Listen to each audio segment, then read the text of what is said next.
We're holding Mishnah 9, Parak Aleph. We're going to learn Shimon ben Shotach. Shimon ben Shotach was brought down in the Mishnah before. We never studied what he had to say. He said, "Hevamar belachkar es ha'edim," that you should spend a lot of time researching the testimony of the witnesses. The more you do research, the more you question them, the more clarity you have. We are used to many times throughout our life to pass over things quickly. It takes a lot for one to put forth mental concentration and to go through the painful process of dissecting information and extrapolating from the information what's relevant and what's truthful. That's a very difficult process.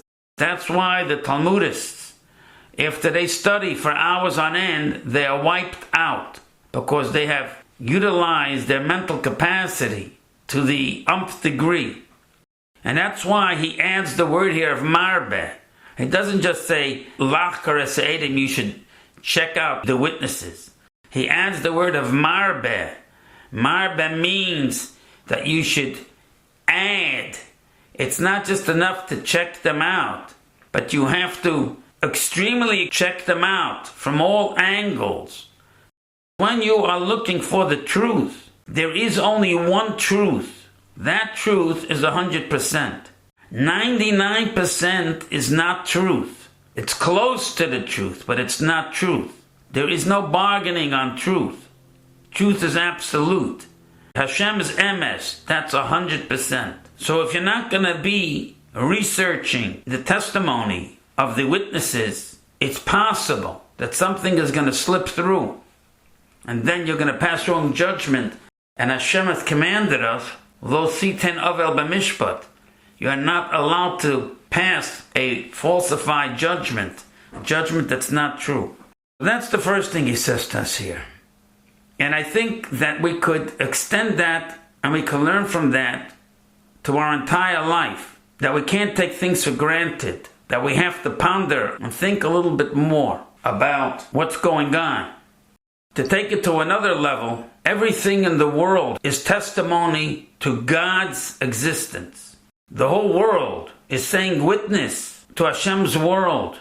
And we have to be marbeh lachkar es ha'edim. We need to, on a spiritual level, ponder into all the things that we see going on around us so that we should understand better and more properly Hashem's existence. And by not taking things for granted, whether it's nature or situations or what have you, we're able to see the truth of Hashem in everything. So that's one thing he suggested.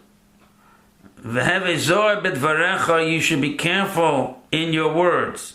When a judge is cross-examining witnesses, he has to be very careful about the nuances. If they perceive at any given moment that he is siding with one party, it can throw off the entire case. And people that are on trial or people that are testifying, their antennas are up. So the judge also has to be very careful when he words his questions and what he says, that they shouldn't start to think what he's thinking.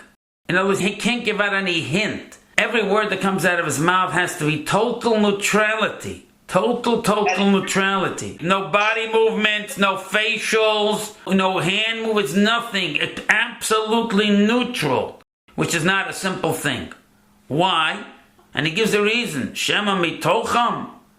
Because from all of that the judge may do, yilmadu l'shaker, they may come to lie. In other words, if they feel the judge is heading in a certain direction, they'll start to lie and help the judge along that what he maybe is thinking, he should really think. This is very powerful.